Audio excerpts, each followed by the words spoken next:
Are you sick and tired of gambling your hard-earned money on Madden packs? Look no further than my sponsor, MMOEXP, for the cheapest and most reliable MUT coins on the market. And don't forget to use code Ferdy at checkout for 5% off. What's going on, guys? Today we got our first Ultimate Legend drop of Madden 24 Ultimate Team. Yes, we're already at Ultimate Legends. This year is absolutely flying by. Of course, before we get started, if you are new to the channel and you're part of the 54% of people who watch the videos and are not subscribed, let's change that right now. Head down there, hit that subscribe button, turn on those notifications. We post daily Madden 24 content, gameplays, tier list, best cards to buy, best budget cards, videos just like this, grading all of the major content drops that come out throughout the year. If you enjoy that kind of content and play an Ultimate Team, hit that subscribe button.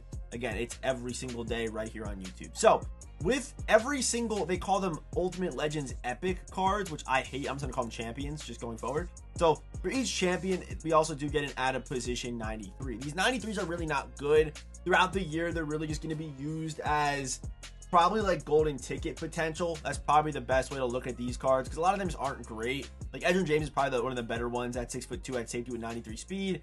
You know, Ozzie Newsome off the edge, not bad if he has good man and zone stats, which they did last year. They gave linebackers really good man and zone stats that were out of position. Then we also got Antonio Cromartie at halfback with 93 speed, 6'2". I'll be okay. You know, none of these cards really to me are over like a B-. Like you're not gonna play them. The only card that has, I think, decent potential while I'm recording this, I don't know what his speed's gonna be, but last year I remember them giving the out of position, out of position linemen, like players that go on defense, go to the line, really good speed. Which I'm not sure they're gonna do with Geno Atkins because his base card only has 84 speed. But if he gets 80 speed, 84 speed, that's very good still. So keep an eye on this card. Probably like the best card with potential. Again, you don't want to add a 5'9" corner with no abilities to your team and things like that. You just don't want to do that. So that's as far as the lower overall out of positions go. Those are my thoughts on those cards. Let's get started here with Darren Woodson. Darren Woodson. He's already had a good card this year. I already know how he plays, know how he moves, know how he feels. I know the build, things like that. Pause. I had a couple pause statements in there. But deep zone KO for 2, tackle supreme for 1, and medium route KO for 1. So the thing with these cards is they just can't beat the special KOs, the special X factors. And that's how it's going to be throughout the year.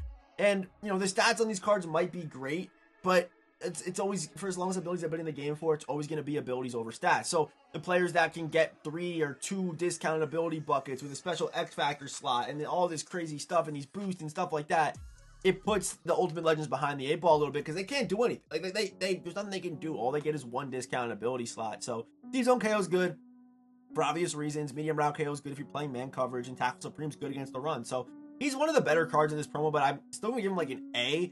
I don't think he's a top. I think I had him on my safety tier list at about 6 or 7, which is crazy for an Ultimate Legend card that is coming out. And that's mainly just because of the X factors and how loaded the Super Bowl promo was, and with getting big, tall safeties with loaded abilities, and that's just unfortunate. Next, we have Gene Upshaw. Gene will probably be the best left guard in the game when he comes out. People are saying too skinny. He might be 255. He should have some decent speed on his card. If we take a look back at there's Darren Woodson's card. But if we take a look at Upshaw, Gene Upshaw, like with the whole energy thing, you kind of want to have heavier guys, but 70 speed's not bad. And if you kind of correlate it +9, he could have almost 80 speed on this card. So he's more of an agile kind of puller or guy that can get to the second level, which I like on my guards. I don't hate the big weight, the weight drop off on this card. I think if he's able to get that second level and kind of play fine, I'm happy with it. Would have loved to have seen, I mean, on these cards, I would have loved to have seen some 0 AP abilities. I really would have loved to have seen that. I don't think anyone really would have cared, to be honest. If they gave him 0 AP nasty streak or something like that, would have been cool to see. But this card, I'm going to give him an A- just because of the weight does scare me a little bit. But the stats are obviously very good on Upshaw. It's just the weight that does scare me a little bit. Next we have Terrell Suggs. So Terrell Suggs, his 94, this guy's talking about it. His 94 was so slow. No, I love this 94. He played great for me. The 94 played great for me. This 96 version, it's a slight upgrade, but he does have, I'll show you the traits obviously here on Suggs, and they are some of the best traits in the game. And as far as weight goes, that's not how you spell Suggs. That's Tug. That is Tugs. There's Suggs. Terrell Suggs. So Traits are yes, yes, yes, yes, and high motor on yes as well, which is huge. So he's going to have these same traits on this card with 96 finesse move and 96 power moves, both matching. He can go to any move in his bag. Good speed, good acceleration, good strength, good tackling, good block shit. And again, his previous card did play well too. And you get edge start for 1, under pressure for 2, no outsiders for 1. I think this card is an A+. He is one of the best edge rushers right now in the game. Only problem with him is he doesn't get like unstoppable force or any crazy X factor like you maybe want. If you have those guys playing off the edges for you, then use those guys over Terrell Suggs. But as far as, you know, even no abilities, Terrell Suggs can get pressure off that edge because of that speed, and those traits he's able to go to are simply crazy. Next up, we have Steve Smith Sr. Okay, Steve Smith Sr. Will I give you the grade early? Yeah, I'll give you the grade early. I think he's like a B plus maybe. Looking at the wide receiver landscape right now, in a lot of, you know, Super Bowl themed teams, things like that, he's not going to become anywhere near them. Simple as that. Like, you don't want a 5'9" guy. You don't want a 5'9" guy who's as fast as a lot of the cards in the game are already. You know what I mean? Like, Kyle Pitts has 2 more speed than this card. DK Metcalf 1 more speed than this card. So that's why I'm fine with people who are voting for Tyreek Hill as, you know, team of the year, because there's still, if they drop it soon enough, there's still a chance he'll be the first 99 overall, the first 99 speed wide receiver in the game, which will be fine. That'd be cool. That'd be great. I'd rather see Mike Evans, but I get it, you know. But Steve Smith just not being faster than everybody with his height. I think the only reason why you'd want to use a smaller card, that's why, you know, the MCS guys were using Zay Flowers, because on the Super Bowl team, he's faster than everybody else. So unless you have that, you're faster than everybody else, then there's no reason to use a 5'9" guy when there's guys that are taller, that are just more versatile. You know what I mean? He should be good after the catch and things like that. Route tech for 2, mid out for 2, third down threat for 1. Mid out for 1, third down for 1. Yeah, none of the abilities are really great either. I'm gonna give him a B/B+, which is kind of a letdown. I love Steve Smith. I love his.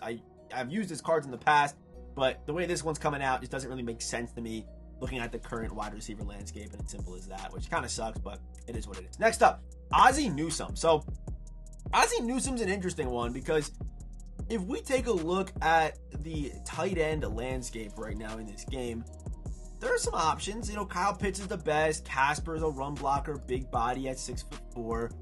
Dallas Clark is probably the best comparison for what Ozzie's going to be. It's probably the best comparison. 94 speed, not a great run blocker, good route runner, getting more of a pass catcher. Gets 2 AP tight end apprentice, or 1 AP tight end apprentice, 2 AP deep and elite, and 1 AP grab and go. So not like they're crazy abilities on this card.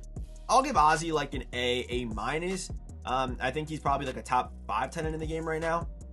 I would probably go Heath over him, though, to be honest. I would probably go, and they already dropped 95 reduxes, so yeah, even this Kyle Pitts, I would probably go over him too. George Kittle would probably go over him. He's probably like a top 6, top 5 tight end, so I'm gonna give him an A- for Ozzie Newsome. You know, abilities, they're just not great, and he's not like he's a super tall like tight end where like he's more of just like a slot, like an average slot receiver. If you want to play my receiver, you can do that too, but he's a little bit slow for a receiver. But either way, we got Edgerrin James. Edgerrin James is probably the second best card coming out today, so today, probably the second best card, maybe third best card coming out if you count Javon Curse. I mean, non-LTD is probably the second. But Edgerrin James, so I was kind of disappointed on the previous Edgerrin James card this year, I remember. He just wasn't great. He had the LTD Harvest card a couple months back for Thanksgiving. But you see right here, usually they gave him pretty good, good mix of power stats, and also they usually make him a pretty good pass catcher. Could they juice these things on his card? Yeah, but I think it's been pretty proportional. So, you go up 4, it went up what? It went up 4. So 4, it went up 4. So it's probably gonna be a pretty proportional upgrade, meaning that he won't have the best power in his game, which it's okay. But you would like to see, usually they make Edgerrin good power, good pass catcher, good elusive guy too, but he's really not that this year. But he'll be a pretty good card. Again, the problem with the running backs is no X factors. If Asif for 1 is really good, Backfield Master for 2 is good, Leapfrog for 1 is good too. So I like his abilities. Evasive is pretty good, but obviously if you're using like a Freight Train or Angry Runs or someone like that, Edgerrin's not competing with those guys just because of just how good the X factors are. It's simple as that. Again, if you strip away all the abilities, Edgerrin's probably one of the better pound for pound backs in the game with how he moves and how he'll play, but those X factors go a long way. So I'm gonna give Edgerrin an A. I'll give him an A for Edgerrin James. Camardi is probably the best 90, or probably best non-LTD coming out, maybe even the best card coming out, to be honest. 96 speed at 6'2", 210, 95 acceleration, can play man and can play zone, good play rec, good agility. His card played crazy for me earlier in the year on his 88. Deep route KO for 2 is amazing, mid zone for 2, and short route for 1 is great on this card for man-to-man. If you're playing zone, you probably don't care much about this card, but if you're playing man, this is a great card. I'll probably try to add him to my team, to be honest. Chargers, Jets, Cardinals, Colts. This card is, I'll give him an A+. I think he's one of the better corners in the game right now. Probably finds a way to hit, to make it into the top 5 corners in the game. We then have Geno Atkins with 1 AP interior threat, double or nothing for 2, and run stopper for 1. Run stopper doesn't do much. You'd rather have inside stuff on Geno Atkins, to be honest. But 84 speed, 87 acceleration, 96 block shed with 95 strength. He'll play pretty good. Again, do we know his traits? I think he did have a card. I think he had a Team Diamond earlier in the year. So let's take a look at that one. Geno Atkins traits, they're not great. But he does have, but it's okay. It's okay. He's over in power moves, so it's okay. But yes, this guy's right. Sap is so much better. No unstoppable force. Matabuke is better in the middle too. There's just better options than Geno Atkins. I'm giving him an A-. He's okay, but nothing you're gonna go out of your way to try to get on your team. For the LTDs, the better of the two, I'd say, is Javon Curse. Javon Curse, these LTDs do get 2 discounted ability slots, which is obviously very nice. Edge Shirt Elite, no outsider, speedster for 1. You get Edge Shirt Elite, same abilities bucket. I'm not gonna read it again, but the speed's crazy. The acceleration, the speed, the block shed, the tackling, the finesse, and power moves are now both over 90. And if we take a look at an old Javon Curse card, you guys are gonna see that his traits are actually pretty good.